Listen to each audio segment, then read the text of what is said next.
Tu viens à peine d'éliminer un employeur qui refusait de te payer pour ta dernière mission d'assassinat, que tu aperçois ta femme, accompagnée de ton beau-frère et de ta belle-mère, faire irruption dans la planque secrète où sont entreposés tes outils criminels, observant les oiseaux planer, et la seconde suivante, tu percutes de plein fouet un vieux fourgon de livraison.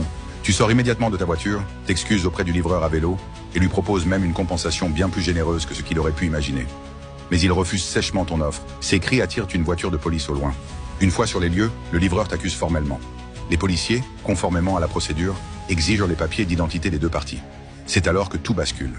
Les policiers demandent à ouvrir le coffre de la BMW série 3 que tu conduis et de dézipper ton sac à dos pour inspection. Ensuite, tu sors de ta ceinture le revolver en laiton que le policier t'avait confié, le nettoies et le lui rends.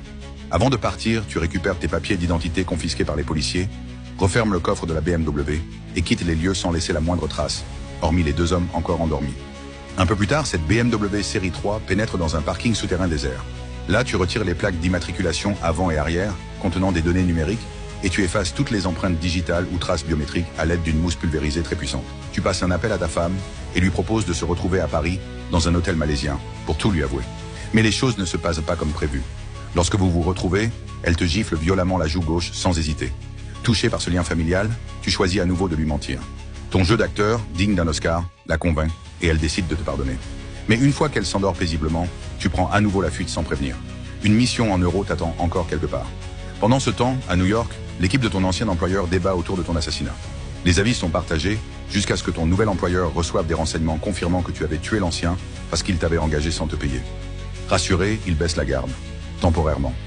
Pour éviter tout nouvel incident, le nouvel employeur donne malgré tout des ordres au recruteur de tueurs à gages.